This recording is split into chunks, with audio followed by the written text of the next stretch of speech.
ఇవి అసలు ఎన్ని కాయలు కొడితే లీటర్ బాటిల్ అవుతుందో ఒకసారి అయితే చూద్దాం మామ. మేమైతే రోజుకి ఒక 1000 కాయలు సుమారు అయితే కొడుతున్నాం, కానీ ఎప్పుడు లీటర్ బాటిల్కి ఎన్ని కాయలు పడుతుంది అనేది అయితే మేము ఎప్పుడు కొలిసి అయితే చూసుకోలేదు.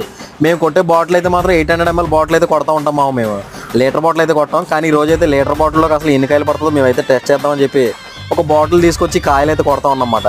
మేము కొట్టే కాయలన్నీ కూడా చిన్న కాయలు కాదు, కొంచెం పెద్ద కాయలే. మా బండిలో ఉన్న వాటిలో కొంచెం పెద్ద కాయలు తీసి అయితే కొడుతున్నమాట. మీకైతే లాస్ట్ టైం అయితే నేను శ్రీకాకుళం కాయ అయితే కొట్టి అయితే చూపించాను కదా, అవి ఎన్ని కాయలకి బాటిల్ అవుతుందని చెప్పి. అవి అయితే 2 కాయలకి బాటిల్ అయిపోయింది, కానీ ఇవైతే మాత్రం ఇంచుమించుగా ఒక 4 కాయలు అయితే కొట్టాం. కానీ అవి 2 కాయలు పట్టినా ఇవి 4 కాయలు పట్టిన రేట్ అయితే మాత్రం ఇవైతే చాలా రీజనబుల్ రేట్ మావా. అందుకని చెప్పి ఇవి 4 కాయలు పట్టినా కానీ మనకైతే లాస్ ఏ ఉండదు. మేమైతే 800 ml బాటిల్ వచ్చి 100 రూపాయలు అయితే కొడుతున్నాం మావా. ఇదైతే లీటర్ బాటిల్, మేము కొట్టేది అయితే 800 ml బాటిల్, అదైతే 100 రూపాయలు లీటర్ చేసి అయితే కొడుతున్నాం. ఇప్పుడు కొట్టిన కాయలు అంటే కాకుండా కొంచెం చిన్న సైజు కాయలు తీసుకొడితే మాత్రం ఒక 6 నుంచి 7 కాయలు అయితే లీటర్కి అయితే పడతాయి మావా. లాస్ట్ టైం అయితే లీటర్ బాటిల్ కాదన్నారని చెప్పి ఈ రోజు అయితే లీటర్ వాటర్ బాటిల్ తీసుకొచ్చి దాంట్లోకి అయితే కొట్టాను.